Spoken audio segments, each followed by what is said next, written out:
We finally have it. Set 10333, LEGO Barad-dûr. Let's talk about it. Ever since last year's incredible Rivendell set, LEGO Lord of the Rings fans have been desperate for another addition to the lineup. And while the wait has been long, it most certainly was worth it with this new Barad-dûr set. Coming in at 5,471 pieces, this is a behemoth of a set. And for that, you get a tower standing at just over 83 centimeters tall, or for those on the other side of the Atlantic, a little over 2.5 feet tall. Now that is enormous, but not quite as tall as the tallest ever LEGO set, which is of course the Eiffel Tower. That comes in at 149 centimeters. But this set is just a smidge taller than the Daily Bugle and 10 centimeters taller than the other LEGO Lord of the Rings tower, Orthanc. Now I know it has been said by many others in the YouTube brick world, but this set is expensive.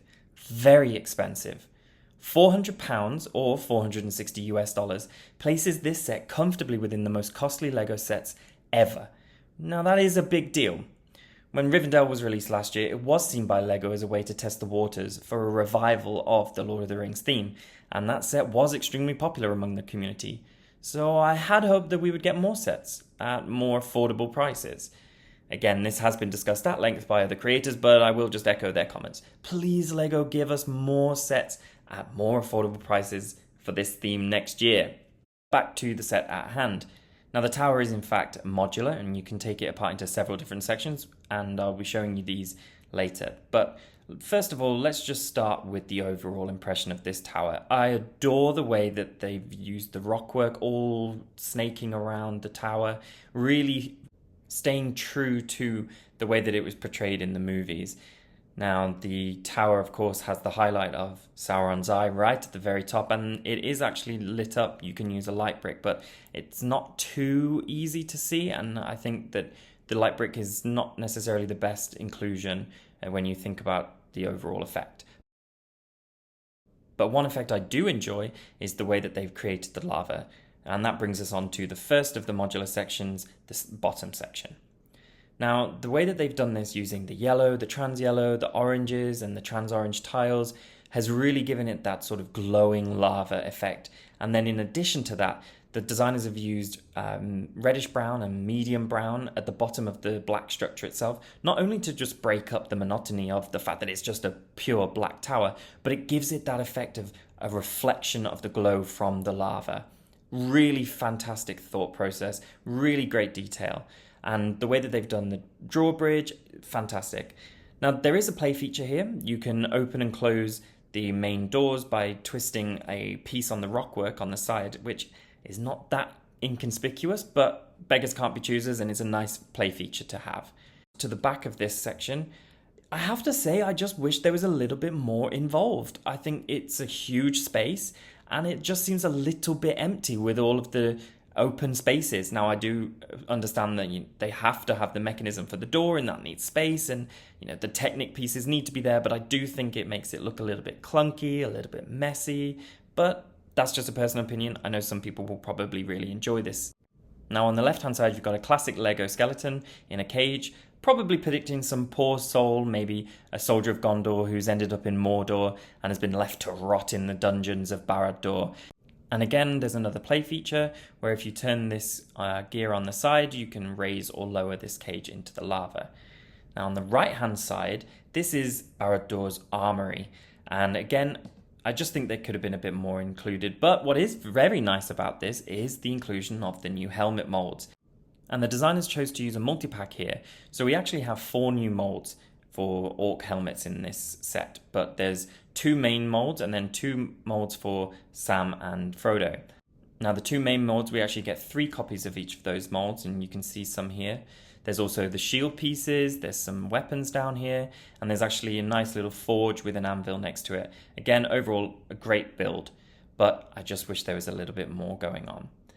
On the very right hand side, you can actually see a little bit of a cave with a fish inside, and that is of course where our good friend Smeagol or Gollum sits and plots his revenge. There's also a small hidden section which has a classic black spider piece, and that's obviously to represent Shelob in the caves. And you'll also find some step pieces going around the side of the building, and again that's to represent where Sam and Frodo were climbing up into Mordor. The next part of the tower again is a great build.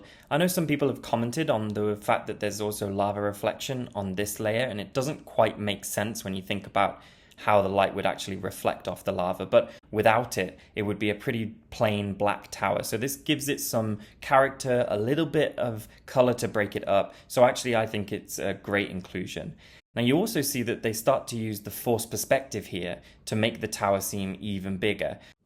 The first layer we discussed was minifigure scale, so you can see that there's that minifigure right by the main entrance. Now as we get into this level, they've started using some smaller pieces to represent doors or windows, and these towers on the sides are obviously not minifigure scale, but are supposed to represent towers that orcs would be in. But I really like that. I think it really adds to the whole grandeur of the set, and it wouldn't make sense to make the whole set minifigure scale. We just wouldn't be able to afford this set full stop. So on the inside of this section, we've actually got the dining hall. Now the movies didn't actually give much away as to what was inside of Barad-dûr, so the designers had a little bit of wiggle room as far as what they could put in. And I actually really like this dining room, I have to say. I think it's a really nice little build, some really great inclusions of the meat and the classic goblets. And there's in fact a nice little nod to the movies on the side where the menu says that meat is back on the menu, which is of course referencing the classic movie scene. Looks like meat's back on the menu, boys! There's also a nice little cauldron pot, and in general this part of the build is really nice. I do enjoy this. As we reach the final few sections of the tower, first of all we've got Sauron's throne, a really great build. I love the two banners flanking the throne. I think they're great, but I do wish perhaps they were made out of fabric rather than the plastic, just to give it a little bit more dimension. But overall, again, a great build, and here you can see the rockwork carrying on as it wraps itself around the tower. This section does in fact have another secret function where if you pull this ball joint area here, if you pull that forward, it reveals the Palantir with two really great scenes from the movies depicted. The first side is the burning of the White Tree of Gondor, and on the other side is the sacking of the Shire. Really nice detail to include. Above that, the last two rooms are obviously quite small because this is the thinnest part of the tower, but you can see that there's a little study here for, I guess, maybe Sauron or the Mouth of Sauron to do their work from. And then at the top, there's just a scroll and a ladder. Now, the very top, you can see here the light brick that I was talking about earlier. And you can see how with the distance between the light brick and the actual eye, I don't think it's going to light it up all that well unless you were in a room where you really turn off all the lights and then it might show up. But the build of the tower at this very top, I really think is the key highlight of this tower. Now, of course, it was always going to be the highlight with the Eye of Sauron at the top, but I think that the way that they have used the paddle pieces, the spear pieces, to really detail this area, even though it's all in black, just shows how great the designers have thought through everything. And the fact that the very top of the tower is again using these orange and red bricks to show this fiery reflection from the eye is perfect. And the use of the yellow arch pieces to define that black pupil that is so famously shining down from Barad-dûr is just fantastic. I really think this section is my favorite of the whole build. Of course, the whole build itself is great, but this just really tops it off, figuratively and literally. Of course, we've got to talk about what for some people would be the highlight of this set, and that is the minifigures. You get 10 minifigures in this set, and I think overall they're a pretty good variety. There's of course one very large evil elephant in the room, and that is of course the Dark Lord Sauron himself. This is the first time we are ever getting him as a minifigure, and I know a lot of people have been waiting years to get this minifigure.